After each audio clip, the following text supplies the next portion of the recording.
Hello po sa inyo lahat mga kabiyahe. Ito po mula yung Coach Speedmaster Daniel Couso. Welcome po ulit sa aking YouTube channel. Singfield Cup 2021, round number 3 po. Ang laro po na ipapakita ko ay sa pagitan po ni Grandmaster Maxime Bachel-Lagrève ng France at Grandmaster Sam Shankland ng USA. Ano po ba nangyari dito? Silipin po natin. That little mouse, 'cause I'm an albatross.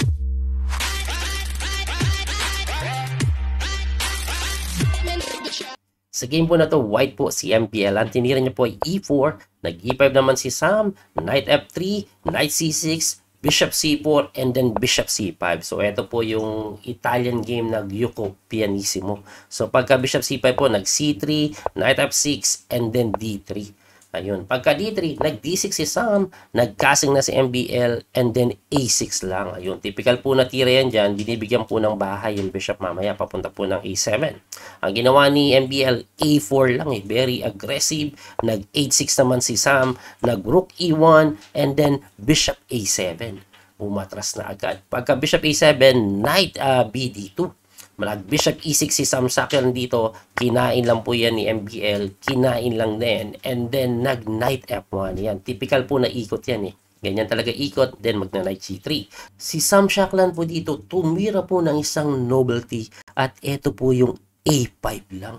Grabe, no? Ibalik lang po natin, ang common kasing ginagawa dito, nagkakasing lang eh. Tapos dito maglalaro. Pero nag-A5 lang, ang ginagawa niya, pine-prevent po yung easy B4 eh. So, pagka A5, ang ginawa ni MBL, nag-Knight G3 pa rin. Tapos, eto si Sam, nag-Queen D7 na, ayun. So, lumalabas na yung idea niya kahit papano. Ang gusto niya siguro mangyari dito, mag-Queenside castling. Kaya po medyo nagpo-focus siya sa Queenside development ngayon. Eh, no?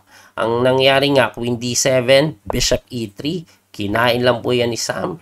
Kinain lang din ni MBL ng Torre, and then nag-G5, ayan na.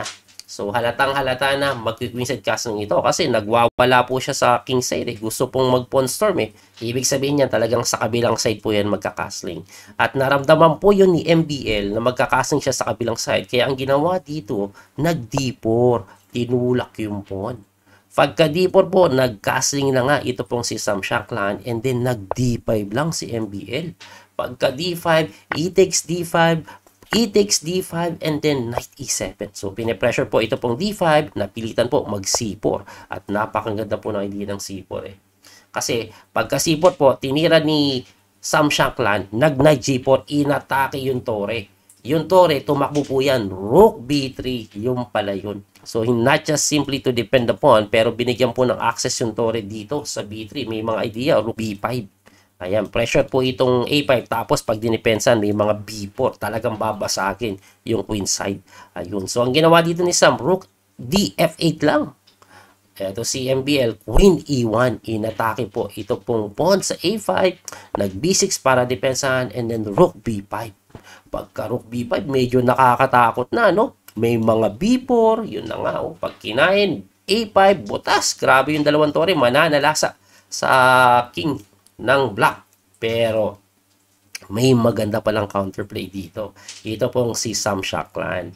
At ito po yung ginawa niya. Matindi din eh. Nag-Knight takes F2 sacrifice. Nep, no? Pagka Knight takes F2, syempre kakainin mo yan. Nag-Queen takes F2, eto na. G4 lang. Hindi makatalon yung kabayo basta-basta dahil may pin po. Malilibre yung reyna. Pero si MBL, tinalon pa rin eh. Nag-sacrifice, Knight takes E5. Ayun. Sabi niya, sige, kainin mo yan. Ibabalik ko yan. At least, isolated yung E5 mo. Ito si Sam Shankland. Hindi kinain yung kabayo. Ang ginawa, kinain yung Torre sa B5. Ayun. Queen takes B5. And then, A takes B5 si MBL. Rook takes Queen sa F2. King takes F2. And then, DX E5. So, ang suma po ngayon, after all that exchanges, equal lang.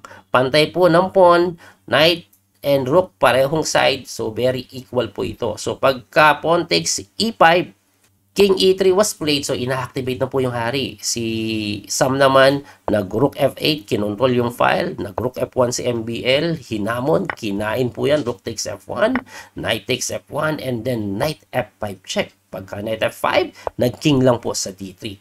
Pagka king D3, nag-king D7. So, ina-activate na din yung king. Nag-knight D2 lang, and then knight D6. Pagka knight D6, nag-knight E4 eh. Ayun o, hinahamon. Pure pawn endgame tayo, sabi dito ni MBL. At ang nangyari po, ginawa ni Sam dito, nag-blunder. Siya po ay nag-king E7. Losing na daw po ito. Hanip na yan. Bakit kaya siya naging losing? Kasi, according po sa engine, pag dinala mo ito sa pure pawn endgame, losing dito ang black. Kasi po, yun ang nangyari. Ang nangyari po, knight takes po, and then pawn takes. Ayan. Losing po dito yung black, in view po sa tinatawag nilang pawn breakthrough na idea. Saan po pa yung pawn breakthrough dito? Kasi later on, no, pag nagkaroon ng kaguluhan dyan, at some point, pwedeng itira itong C5 eh. Ang C5 kasi, sacrificing a pawn but will create a pass pawn. Pag nag-B takes ka, pass pawn yung B5. Pag nag-D takes ka, pass pawn yung D5. So, ibig sabihin, etong king medyo hindi masyadong makalayo.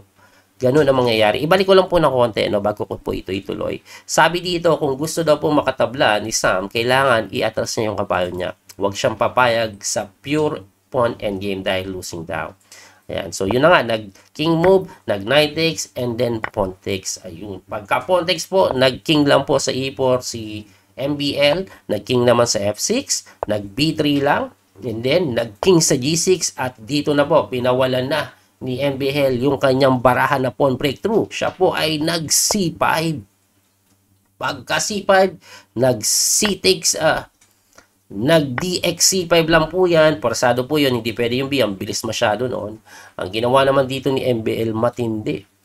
Nag-exhibition pa eh. Nag-D6 pa. Tinulak mo na yung pawn. Ibalik ko lang na konti. Sabi dito, kahit kainin mo daw, panalo din. Pero eto pong D6, panalo din naman. Pagka D6, nag-King F7. Pagka King F7, another exhibition sa MBL, oh. King D5, hanip, hindi kinain yung pawn. Grabe, no? Pag kinain yung pawn, panalo din. Pero eto, winning din daw. Ang idea po niya, no, magmamadali po sa King C6. Tutulak ng pawn, tapos later, pagkakain sa B6, pass pawn pa rin itong B5. Yun nga lang, no, medyo kailangan mo talaga itong i-analyze kasi pareho kayong pro-promote dito eh. May tira po kasi na E4 eh. Yun po yung pinawalan. Ang ginawa, nag-King C6 na nga. Nag-E3 tulak. So, ikaw naman, tulak din. D7, E2 tulak, and then D8 promote, E1 promote. So, parehong may queen. Pero winning pa rin po dito, ito pong white. Kasi nga, malapit-lapit po. Ito pong isang pawn na to, pass pawn eh. Ang nangyari, nag-King takes B6 lang eh. Nag-queen naman po sa E6 check, and then King A7 lang. Ayan na, oh. Bilis. Ang bilis ng pass pawn. Ang ginawa na lang dito ni Sam, kasi hindi mapigilan yung pass pawn yan, tuloy-tuloy ang tulak eh. Counterplay. Ang ginawa niya, nag-C4. Ayun, paguluhin natin. Pagka C4, kinain lang po yan ni MPL. Tapos nag-A4. Yun po yung plano niya talaga. Gusto pong magka-pass pawn. Eto naman si MBL, hindi pinansin eh. Tulak pa rin siya. B6. Aba, A3. B7. And then, A2, grabe, pareho, no? Talagang ganun lagi eh. Yun nga lang, ang problema, laging si MBL unang nakakakwin ng isang step eh. So, pagka A2 po, nag-queen C7 check. Ayun. Pagka queen C7 check, umangat yung king at eto po, persado po depensahan ito dahil pag nag-promote yan, check eh. So, hindi ka pwedeng sumabay kung ikaw yung puti dito. Kaya nag-queen A5 at pagka queen A5, ito pong si Sam Shankland ay nag-resign na. Grabe. Bakit po siya nag-resign? Kasi eto na po yung parating, magpo-promote na. Okay? Eto, hindi na madepensahan. Babagsak na eh. Example, tuloy natin. Let's say, nag-check pa nga. Check. Ayan, para hindi makapromote. King A8 lang. At ang kasunod na tira po dito, eh, magpo-promote. Let's say, ipin mo para hindi makapromote. May queen takes naman po sa E2, babagsak. At eto po, very easy win na ito dahil 2 po na po yan. Mamaya tutulong yung queen. At madali na po yun. No? Pwede na tulak-tulak lang ata eh. Ganun, no? So, nag-resign na nga.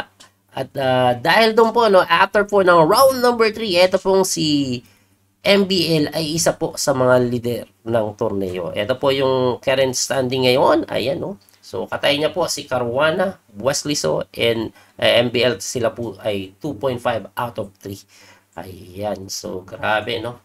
Anyway, kung kayo po ay may natutunan at natuwa sa video na to, huwag niyo pong kalimutang i-like at pakishare na din po sa iba. Kung kayo po ay hindi pa nakasubscribe, don't forget to subscribe to my channel at pahit po yung notification bell para ma-update kayo sa mga susunod natin na videos. So, paano po mga kabiyahe? Hanggang dito na lang.